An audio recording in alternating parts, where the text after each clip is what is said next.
Have you ever felt a stranger's eyes on you, judging you not for what you've done, but for who they think you are? We've all been there.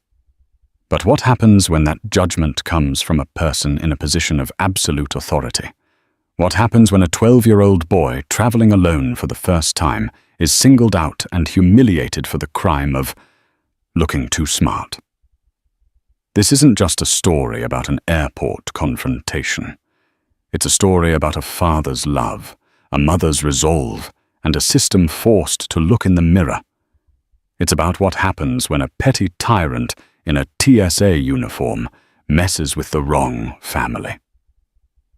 The air in Baltimore, Washington International Thurgood Marshall Airport, hummed with a unique manufactured anxiety.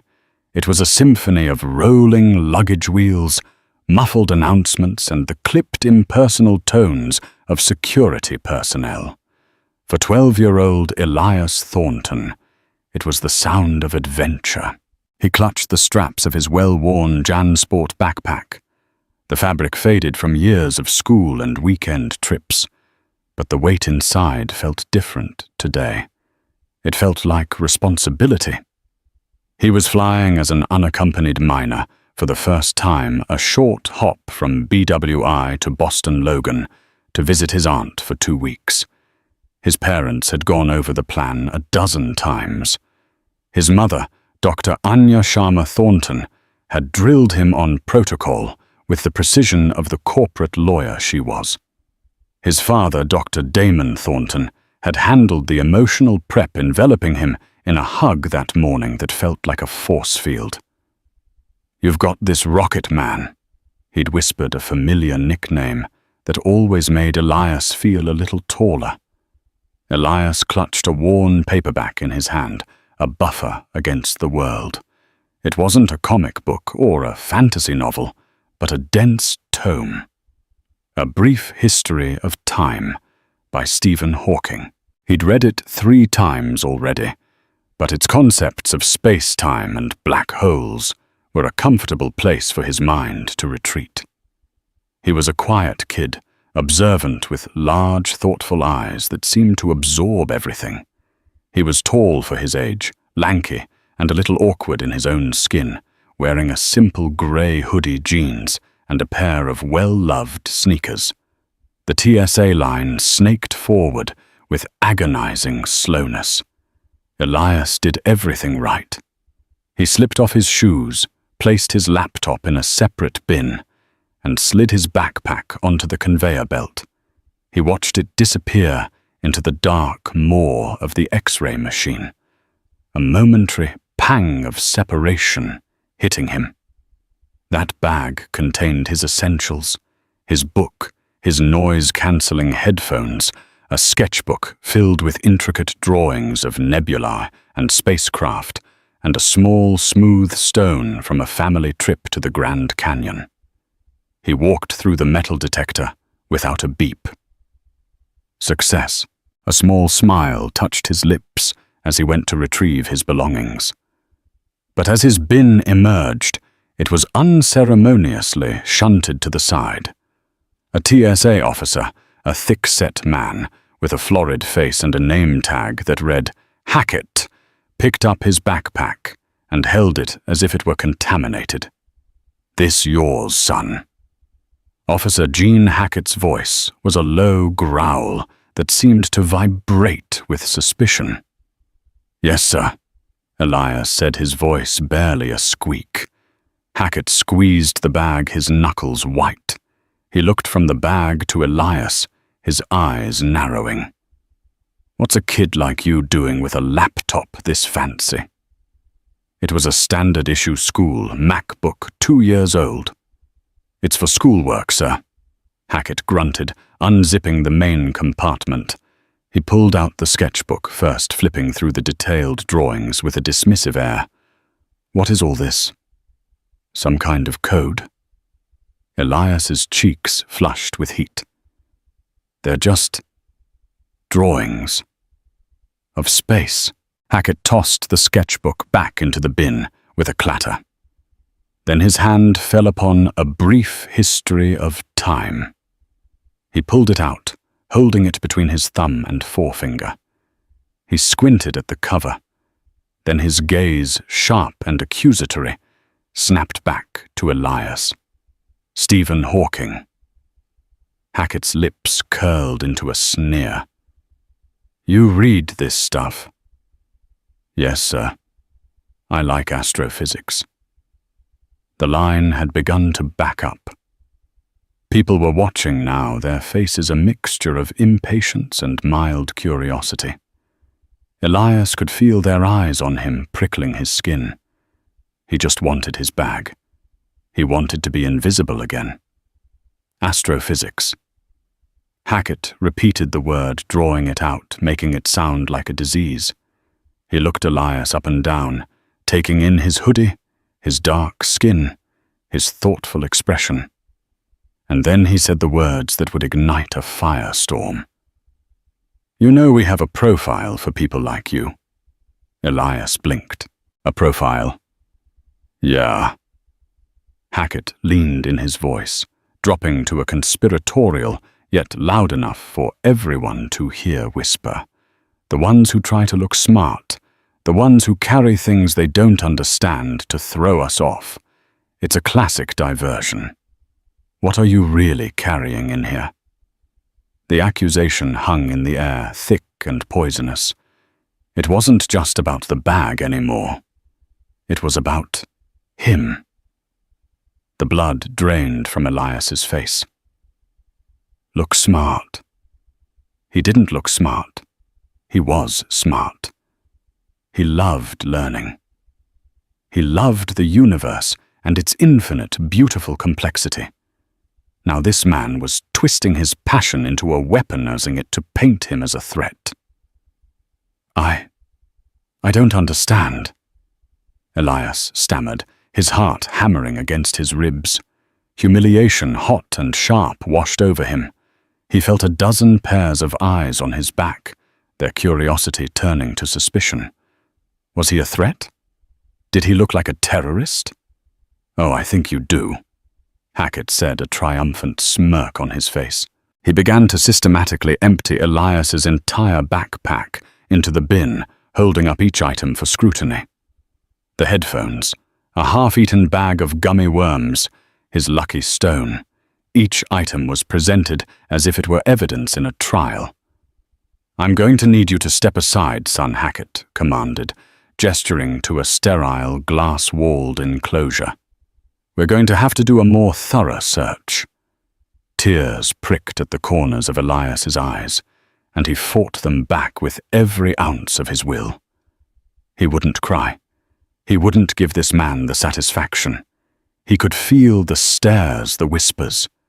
The adventure was gone, replaced by a cold, sickening dread.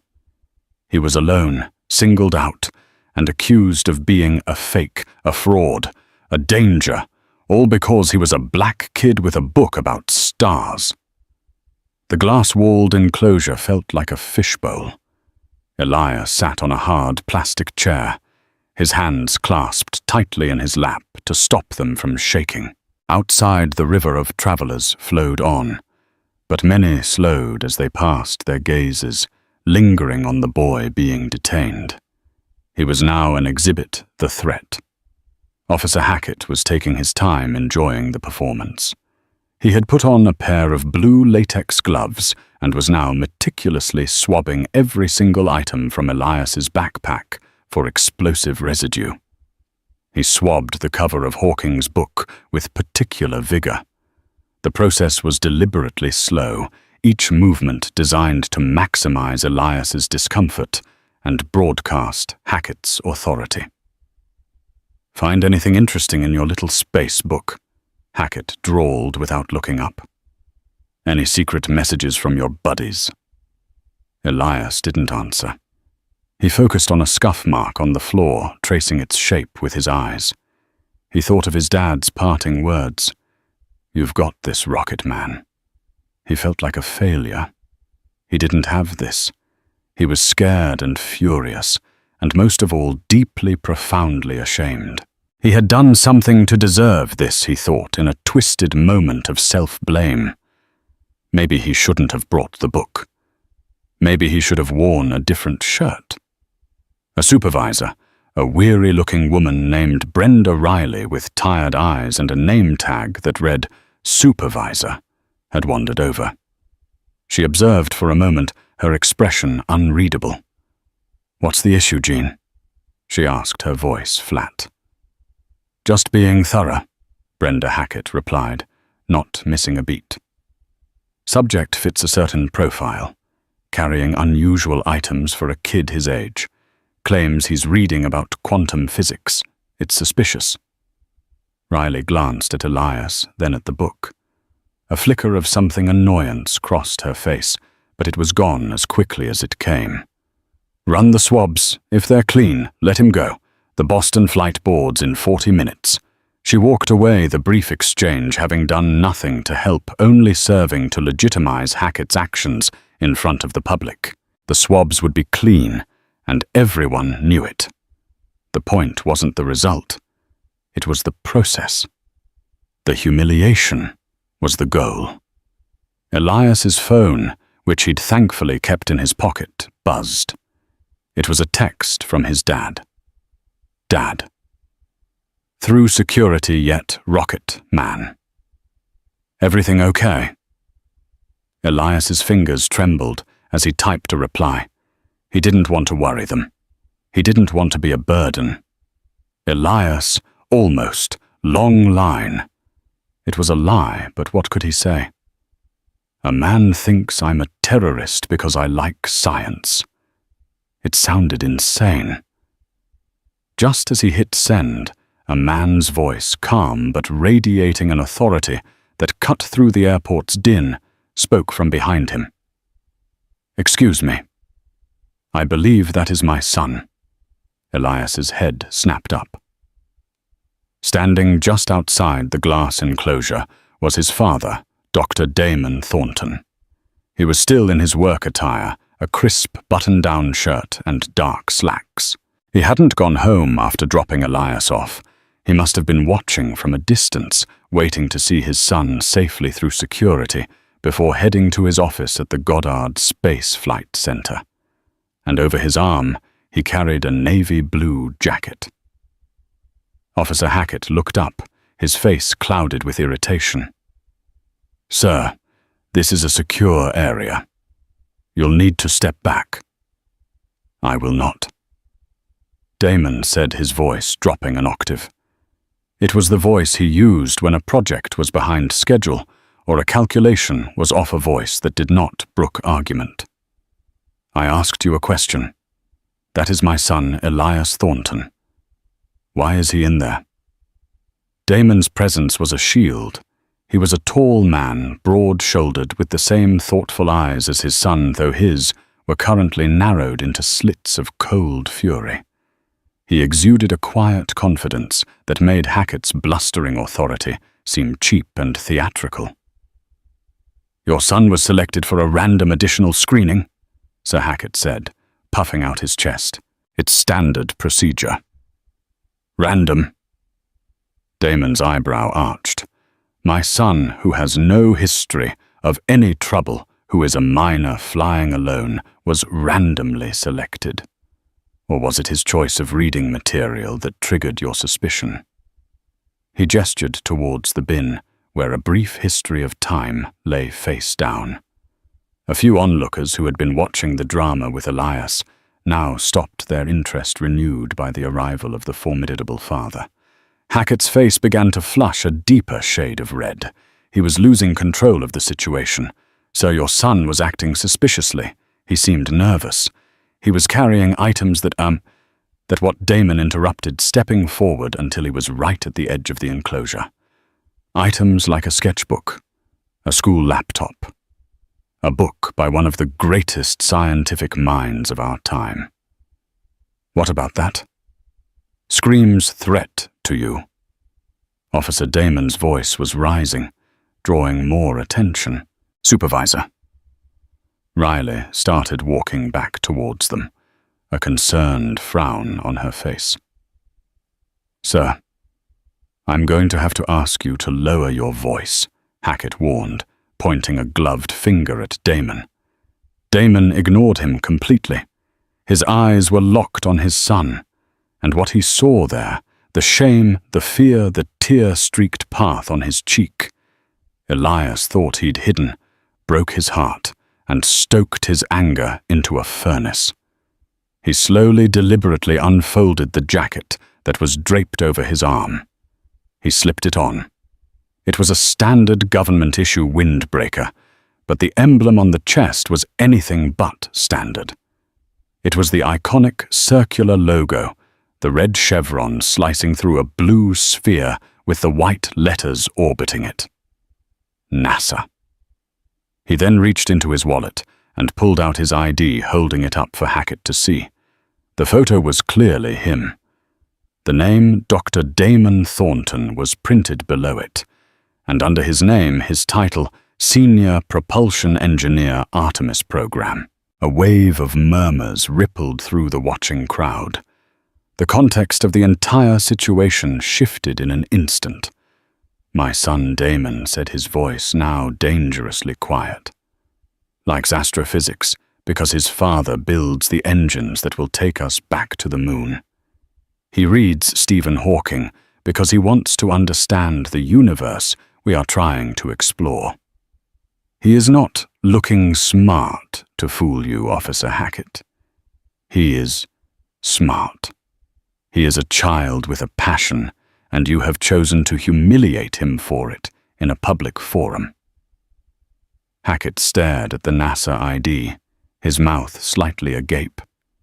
His blustering confidence evaporated, replaced by a dawning look of horror. He had not picked a fight with some random kid. He had picked a fight with the son of a NASA rocket scientist. He had profiled the wrong family. Now Damon continued, his eyes like chips of ice. "You are going to give my son back his belongings. You are going to apologize to him. And then you and I and your supervisor are going to have a very long, very detailed conversation about the TSA's profiling protocol and your fitness to wear that uniform." The power dynamic had not just shifted. It had been inverted with the force of a rocket launch. Supervisor Brenda Riley arrived just as the full weight of the NASA jacket settled over the scene. Her brisk walk turned into a hurried shuffle as she saw the ID, heard the murmurs from the crowd, and most importantly, saw the look on Gene Hackett's face, the pallor of a man who knew he had just stepped on a landmine. Okay, let's clear the area," Riley said, her voice attempting a tone of command that felt hollow. She turned to Damon. "Sir, if you'll come with me, we can get this sorted out in a private room. We're not going anywhere until my son has his property and an apology," Damon stated, not moving an inch. His gaze was fixed on Hackett, who was now fumbling to put Elias's things back into the bin, his gloved hands suddenly clumsy. The performative slowness was gone, replaced by a frantic haste. I apologize for the inconvenience," Hackett mumbled, shoving the backpack towards Elias without making eye contact. It wasn't an apology to the boy, but a generic bureaucratic phrase directed at the floor. "Not good enough," Damon said, his voice cold. "Look at my son and apologize to him." Hackett's head snapped up, a flash of his earlier defiance returning. "I was following procedure." Gene Riley's voice was sharp, a clear warning. Hackett's jaw worked for a moment. He looked at Elias, who was now standing next to his father, partially shielded by his arm. The boy's eyes were red-rimmed, but clear, watching him with an unnerving stillness. "Sorry, kid," Hackett muttered the words, tasting like ash in his mouth. Damon let the inadequate apology hang in the air for a moment, before nodding curtly. "Elias, get your bag." Elias quickly grabbed his backpack, zipping it shut and hoisting it onto his shoulders. The weight was familiar again, comforting. His father's presence was a tangible warmth at his side. He was no longer an exhibit in a fish bowl. "Now we'll go to that room," Damon said to Riley, his tone shifting from protective father to determined adversary. The private room was small, windowless, and smelled of disinfectant. It contained a round metal table and 4 chairs.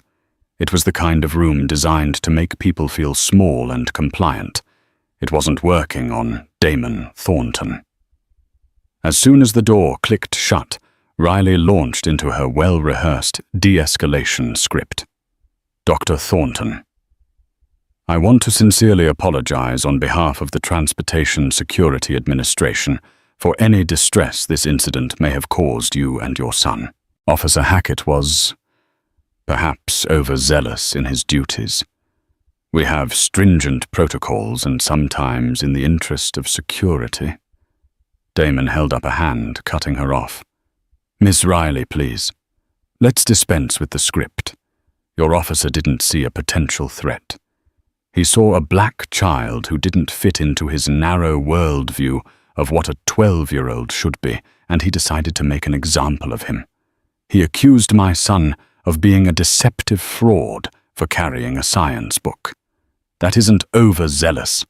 It's prejudice weaponized with a badge." Hackett, standing by the door like a chastened schoolboy, flinched. "That's not true. I treat everyone the same, do you?" Damon turned his full attention to him. "How many white children did you pull aside today for reading Stephen Hawking? How many times have you sneered at a kid for looking smart? Or is that a special profile you reserve for boys who look like my son?" Before Hackett could stammer out a defense, there was a knock at the door. Riley opened it to find a young woman with a determined look on her face. She was holding her phone. "Excuse me," the woman said, her voice clear and steady. "My name is Maria Fuentes. I'm a paralegal. I was in the line behind the boy. I saw the entire interaction and I recorded it." A collective intake of breath sucked the air out of the room. Damon's eyes met the woman's, and he saw an ally. Riley's face went ashen. Hackett looked like he was going to be physically sick. "This is a secure area. You can't film here," Riley said weakly. "Actually, your own website states that filming of TSA officers is permitted in public screening areas, provided it doesn't interfere with the screening process." Maria replied smoothly, not intimidated in the slightest. "I was in the public area, and I didn't interfere. I just documented. I have Officer Hackett's comments about profiles, his accusation about looking smart, and his general demeanor. It's about 4 minutes of video. I thought you all might want to know that before this conversation continues. This changed everything. It was no longer a he said, she said situation. There was evidence, irrefutable digital and likely already backed up to the cloud." Damon gave Maria a nod of profound gratitude. "Thank you, Miss Fuentes. Would you be willing to send me that file? Already planning on it," she said, holding up her phone. "What's your number?" As Damon gave her his number, Riley and Hackett exchanged a panicked look. The situation had escalated from an internal complaint to a potential public relations nightmare. Now Dr. Thornton Riley said, her voice strained. "Let's be reasonable. What can we do to make this right?" The unspoken offer, spoken offer hung in the air. What will it take to make this go away? Vouchers. A formal, written apology. Damon looked at Elias, who was watching the exchange. His young face a canvas of conflicting emotions. He saw the flicker of vindication in his son's eyes, but also the deep weariness. This was a teachable moment, one that would shape how Elias viewed the world and his place in it. This wasn't about getting a perk, or even just getting Hackett fired. It was about something bigger. He pulled out his own phone. "What can you do to make this right?" he repeated softly. "First, you can ensure my son makes his flight, which he is now in danger of missing. An airline representative should be here to escort him to the gate immediately. Second, you are going to give me Officer Hackett's full name and badge number and your full name and title, because this conversation is far from over." He scrolled through his contacts and pressed a name. The phone rang twice before it was answered.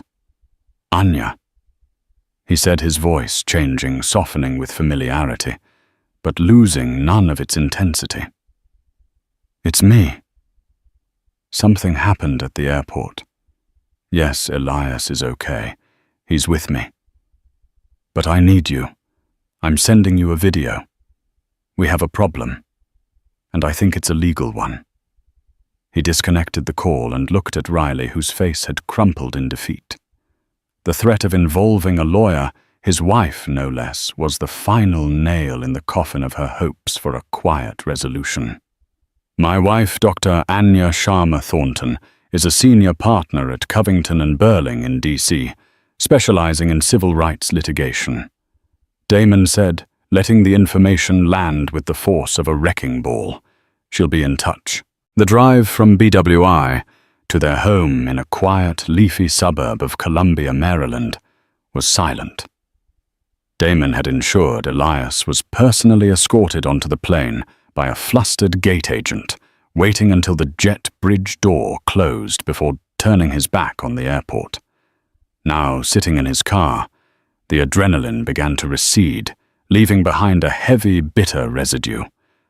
He glanced at the empty passenger seat where Elias had sat just a few hours earlier, his excitement a palpable energy in the car. That energy was gone now, replaced by the ghost of his son's humiliation. When he walked into his house, Anya was waiting in the foyer. She wasn't wearing her usual immaculate lawyer's suit. She'd changed into comfortable clothes, but her posture was rigid, her expression intense. She had a tablet in her hand, the video Maria Fuentes had sent already loaded. "I saw it," she said, her voice tight with a controlled fury that Damon knew well. It was the voice she used when she'd found a fatal flaw in an opponent's argument. "I saw what that man said to our son. He's okay, Anya. I got him on the flight." "Is he?" she countered, stepping forward. "Is he really okay, Damon?" A 12-year-old boy, our boy, publicly shamed and accused of being a criminal because he's bright and curious. That's not something you just shake off. She was right, of course. The wounds weren't physical, but they were deep. Damon sank onto a bench in the hallway, the exhaustion hitting him like a physical blow. "I know. When I saw his face, Anya, I wanted to tear that place apart." "I know you did," she said, her voice softening as she sat beside him. "But you did the right thing. You handled it with his dignity, and yours intact." She squeezed his hand. "Now it's my turn." The Thornton Sharma home, usually a place of warm intellectual curiosity, felt different that night. The walls lined with bookshelves, groaning under the weight of everything from classic literature to quantum mechanics. Textbooks seemed to mock the incident. The framed photos of family trips of a younger Elias on his father's shoulders, pointing at a museum rocket, felt like relics from a more innocent time. Anya set up a command center at their dining room table. Her laptop was open. Legal pads were arranged in neat stacks, and her phone was already buzzing with emails and texts from colleagues she'd looped in. She was a force of nature when she was on a case, and her family was the most important case of her life. "Okay," she began all business. "Maria Fuentes has agreed to provide a sworn affidavit. She's also given me permission to use the video. It hasn't been posted publicly yet, which is good. It gives us control over the narrative." Damon paced the room. The NASA jacket, still on a piece of armor, he couldn't bring himself to remove. What's the plan? Anya. What do we do?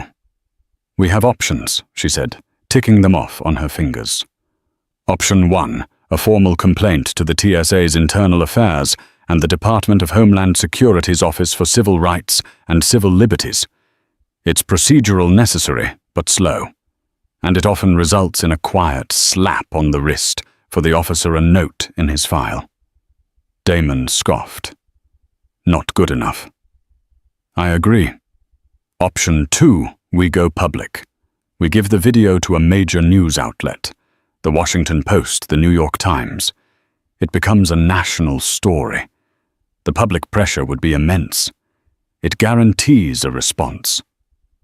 But it also puts Elias at the center of a media storm. Damon countered the thought, turning his stomach. His face, his name plastered everywhere. He'd become TSA kid. I don't want his trauma to become public entertainment. I know Anya said her eyes meeting his. Which brings us to option 3, the one I favor. A hybrid approach. We initiate the formal complaint quietly and professionally. We draft a demand letter, a work of art that will make their legal department's blood run cold, and we send it directly to the TSA administrator, the head of BWI, and the General Counsel for Homeland Security. In that letter, we mention the existence of the video and affidavits. We don't release it to the press, we use it as leverage. We control the story by keeping it contained, but we make it clear we are willing and able to go nuclear. What do we demand? Damon asked. Everything Anya said, a fierce light in her eyes. This isn't about money. We'll ask for a nominal sum, $1, to establish damages. This is about policy. We demand the immediate termination of Officer Gene Hackett. We demand a formal public apology from the TSA administrator. And we demand a comprehensive top-down review and overhaul of their behavioral profiling and bias training with outside oversight from a civil rights organization. We don't just want one man punished. We want to make it harder for the next Gene Hackett to do this to another child. Meanwhile, in Boston, Elias sat in his aunt's guest room. He'd barely spoken during the car ride from the airport. He had answered his aunt's questions with monosyllables. Now he lay on his bed, staring at the ceiling. His backpack was on the floor, seemingly harmless, but it felt tainted. He hadn't touched the Hawking book. His phone buzzed. It was a text from his mom. Mom. Hi, sweetheart. Just checking in. I love you more than all the stars in the sky. We are so proud of you. Then a text from his dad. Dad. The universe is vast and full of wonders, Rocket Man. Don't ever let anyone make you feel small for wanting to see them. Your voice matters. Your mind matters. You matter. Tears welled in Elias's eyes, but these were different from the hot, shameful tears at the airport. He pulled his laptop from his bag, opened a blank document, and began to type. He didn't know who. He was writing it for his parents, a diary himself, but the words began to pour out. He wrote about the hum of the lights, the sneer on the officer's face, the weight of 100 staring eyes. He wrote about the feeling of his love for science, being twisted into something ugly and suspicious. As he wrote, something shifted inside him. The shame began to recede, replaced by a nascent, unfamiliar anger. The officer was wrong. The system was wrong. What had happened to him wasn't his fault. It was a story, and it was his story to tell. Back in Maryland, Anya finished typing the initial draft of her letter. Damon looked over her shoulder, reading the precise, powerful legal language that laid bare the injustice of the day. Just then his phone buzzed. It was a notification from a colleague at NASA. Damon, you won't believe this. A video from BWI is starting to pop up on Twitter. Its low quality looks like it was filmed from across the way, but it's going viral. It's about a TSA officer and a kid. Is that... Elias Damon's blood ran cold. He clicked the link. It wasn't Maria's clear close-up video. It was a grainy, distant shot from another passenger, someone who had seen the commotion and filmed it from afar. The audio was muffled, but the image was unmistakable. Officer Hackett leaning over the bin, Damon striding into the frame, the reveal of the NASA jacket. The caption on the tweet read, "Crazy scene at BWI. TSA agent harasses a kid, then his dad rolls up. And he's a NASA scientist." At TSA drama, flying. While black. The hybrid approach was no longer an option. The story was out, and it was about to explode. The grainy video was like a lit match tossed into a canyon of dry tinder. Within hours, the hashtag #TSAdrama evolved into "Much NASA for Dad." By morning, it was the #1 trending topic in the United States. The video copied, shared, and re-uploaded was everywhere. News outlets smelling blood in the water scrambled to identify the people involved. Amateur internet sleuths enhanced the footage, sharpening the image of Damon's ID badge. By 9 a.m., the names Dr. Damon Thornton and Elias Thornton were attached to the story. The narrative was potent and irresistible, a faceless bureaucracy personified by a belligerent officer. Bullies a bright black child, only to be confronted by the boy's father, a literal rocket scientist. It was a modern-day David and Goliath story, infused with the volatile dynamics of race authority and intellectualism. For the Thornton-Sharma family, the explosion was a whirlwind. Anya's carefully controlled legal strategy had been blown apart. Her phone and email were now inundated not just with colleagues, but with reporters from every major network and newspaper. Damon's NASA email account was flooded. Their home, once a sanctuary, now felt like the epicenter of an earthquake. "They're parked outside," Damon said, peering through the blinds at a news van with a satellite dish on its roof. "CNN." Anya was on the phone, her voice calm but firm. "No, we are not issuing a statement at this time. No, I cannot confirm any details. Thank you for your interest." She hung up and took a deep breath. That was Reuters. The Associated Press called a minute ago. This is out of our hands now. The public reaction was a tidal wave. The vast majority was overwhelmingly supportive. People were outraged on Elias's behalf. Scientists tweeted their support with the hashtag #SmartIsNotAthreat. Black parents shared their own stories of having to coach their children on how to appear less threatening to authority figures. The NASA logo became a symbol of righteous, intelligent defiance. But there was a darker side. The anonymous trolls of the internet emerged defending Hackett. They called Elias a crisis actor and Damon an arrogant elitist. They flooded the comments sections with racist bile, twisting the narrative into one about a privileged government employee using his status to bully a working-class officer.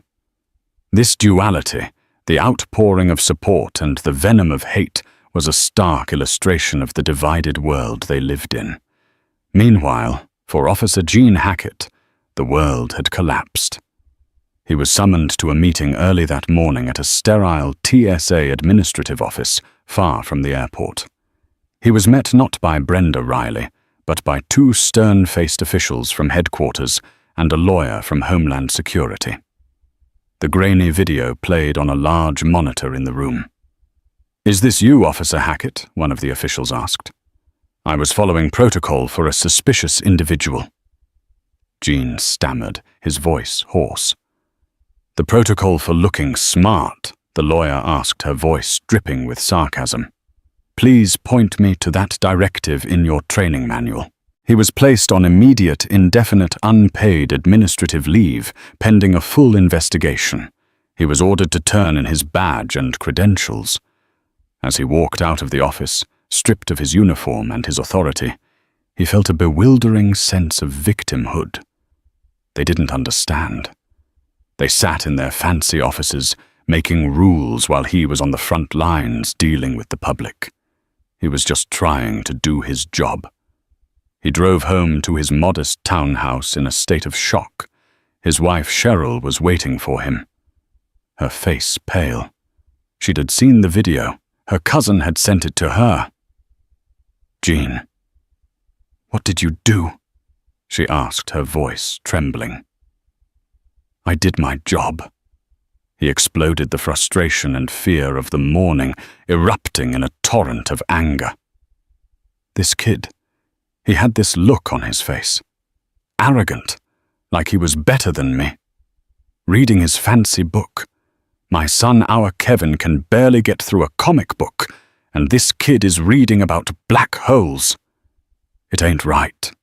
It's not normal. So you harassed him, Cheryl cried. You humiliated a child on camera. And his father, a NASA scientist, Jean. Of all the people to pick a fight with. How was I supposed to know that he yelled? I'm not a mind reader. I'm just trying to keep people safe. His justification, even to his own ears, sounded pathetic. It wasn't about safety. It was about resentment.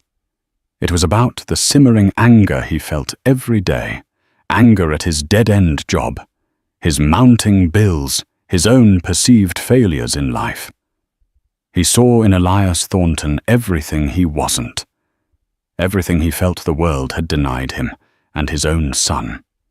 And in a moment of petty power, he had tried to tear it down.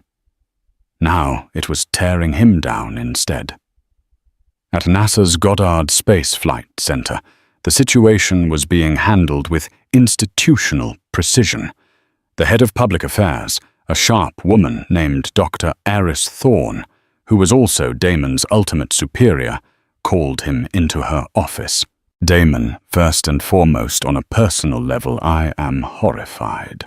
What happened to your son is unacceptable, she began. On an institutional level, we have a delicate situation, I understand, Damon said. I don't want this to reflect poorly on NASA. On the contrary, Aris said with a small smile. Unofficially, our public engagement is through the roof. Applications for our educational outreach programs have spiked overnight.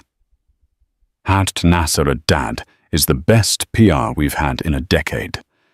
It's reinforcing the image of NASA as a place of intelligence, integrity, and frankly, cool-headed courage. She leaned forward. Officially, the administrator's office has been in touch.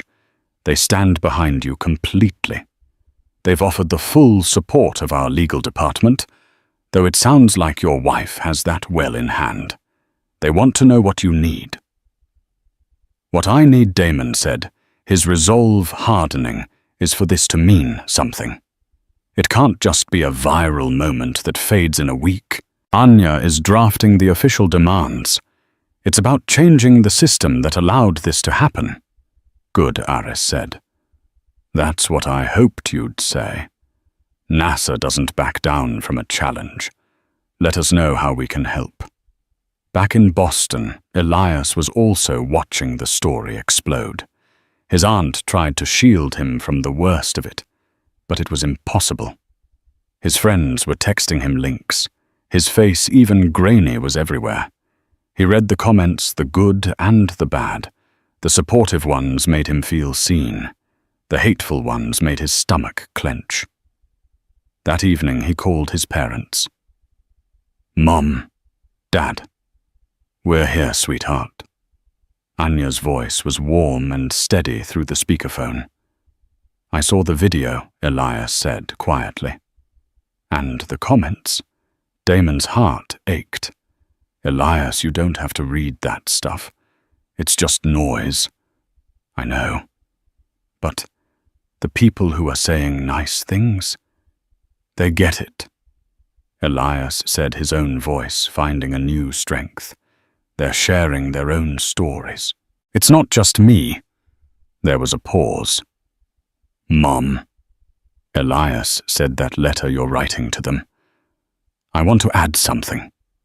Anya and Damon looked at each other. Of course, Elias. What is it? I want to write a statement about what happened. From my point of view, he said. I don't want people just talking about the black kid or the NASA dad's son. My name is Elias Thornton, and I want them to hear my voice. Anya Sharma Thornton's demand letter was a masterclass in legal precision and moral clarity. It was delivered via courier to the TSA administrator, the director of BWI Airport, and the general counsel of the Department of Homeland Security. It did not leak to the press. It was a silent, targeted strike.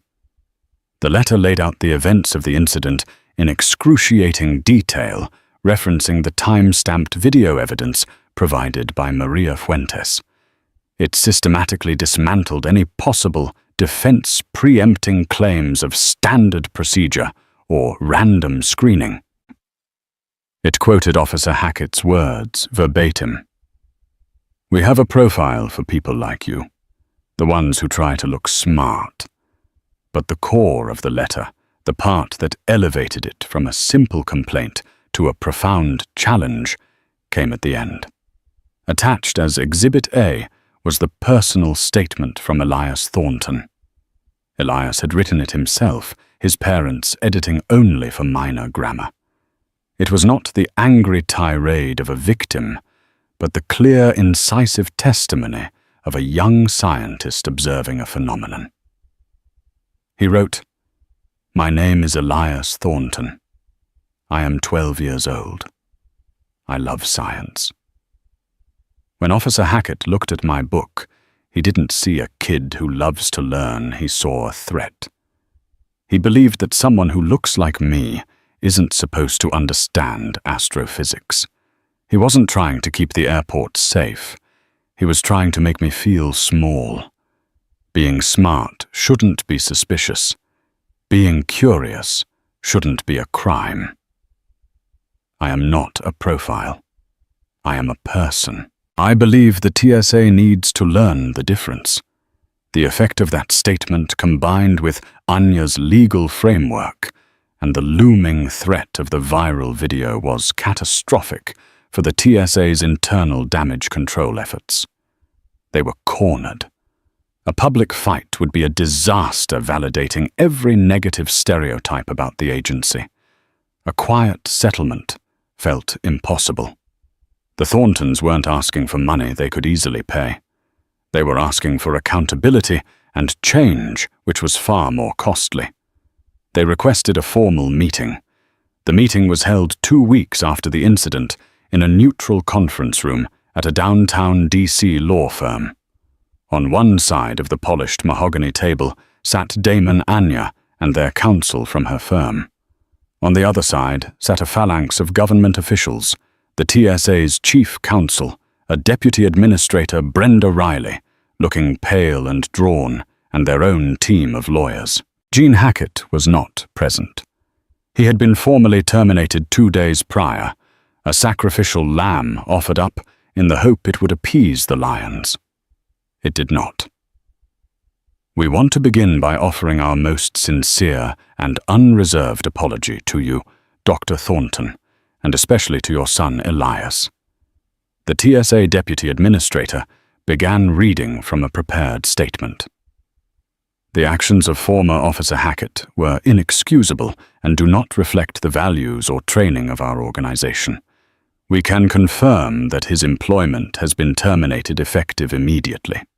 Anya listened patiently until he was finished.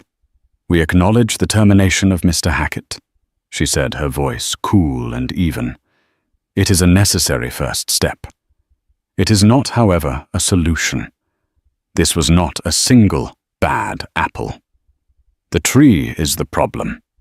Your supervisor, Ms. Riley, stood by and implicitly condoned his behavior until Dr. Thornton's professional status was revealed.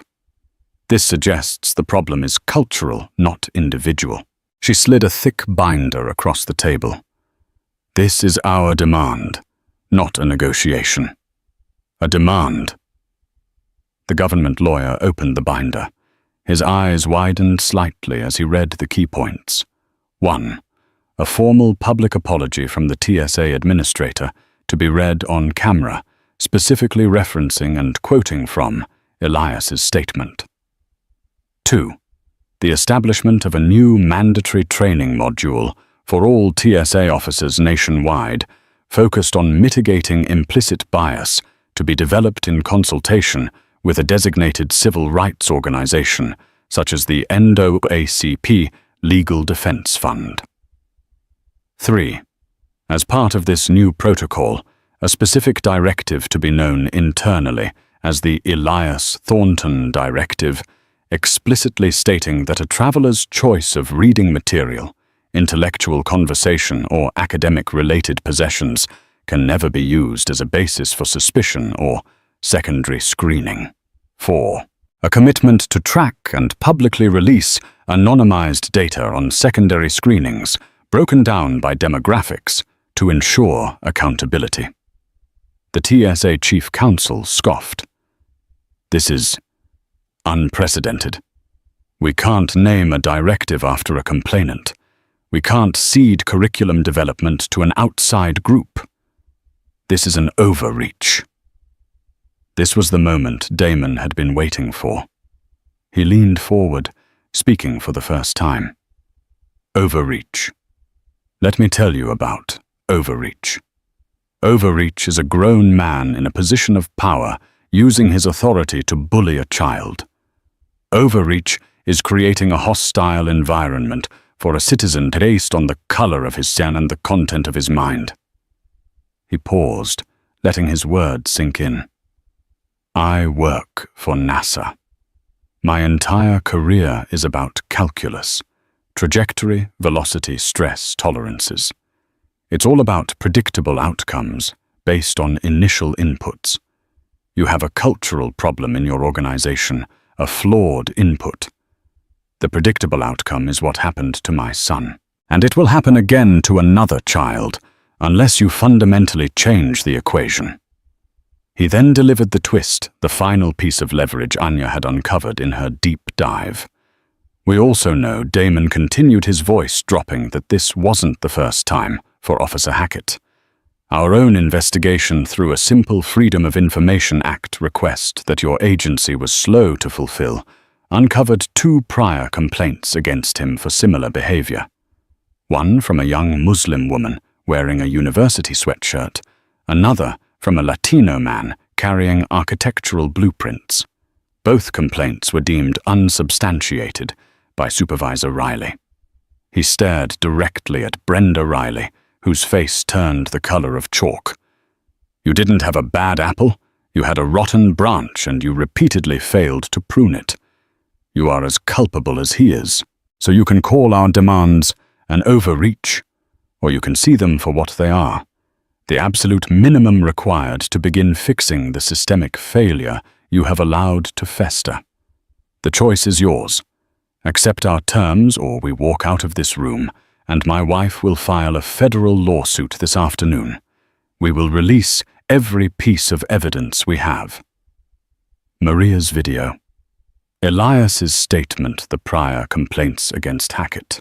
We will put Ms. Riley on the stand and ask her why she repeatedly ignored a pattern of prejudiced behavior, and we will let a jury and the entire world decide. The room was utterly silent. The government lawyers looked at each other. They had come expecting to negotiate a settlement. They found themselves facing a checkmate. They weren't just fighting the Thornton family. They were fighting the unimpeachable logic of a rocket scientist and the fierce, brilliant strategy of a civil rights attorney armed with a story that had already captured the nation's heart. The TSA chief counsel closed the binder and slid it back to the center of the table. He looked at Damon, then at Anya. "Give us 48 hours to review with the administrator," he said, his voice heavy with defeat. "But I believe we can find a path forward." The equation had been changed. The 48 hours stretched into a week of tense negotiations. Not over if the TSA would agree, but over the precise wording and implementation of the terms. Anya was relentless, batting away attempts to water down the language or extend the timelines. Damon remained the steadfast moral compass, reminding them at every turn that this was not about punitive damages, but about preventative justice. Finally, they reached an agreement.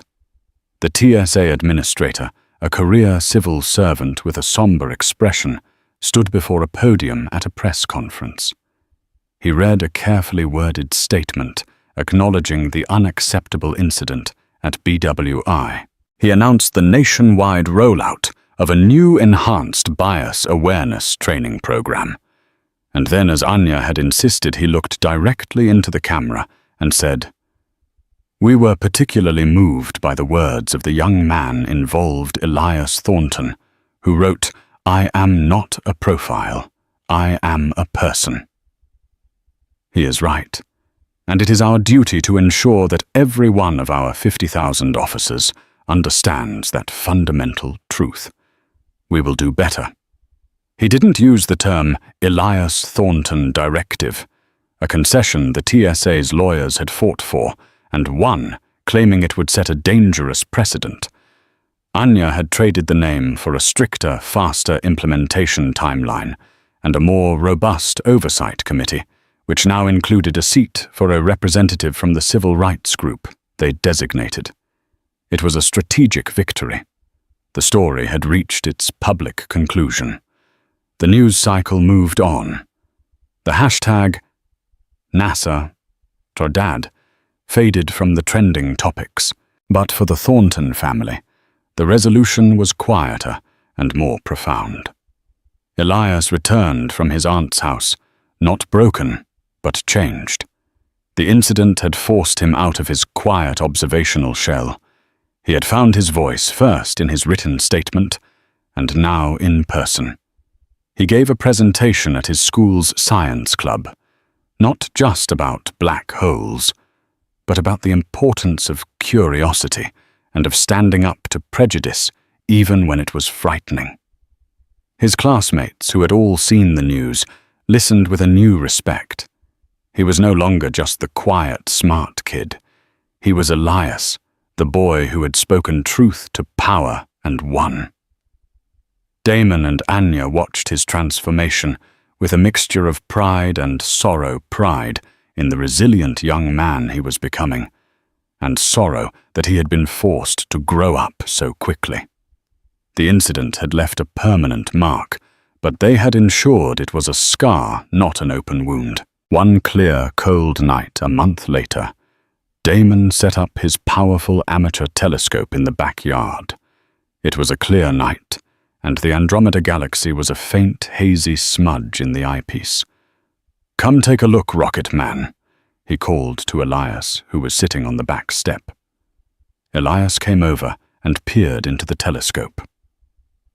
"Wow," he whispered, captivated by the sight of 1 trillion stars, 2.5 million light-years away.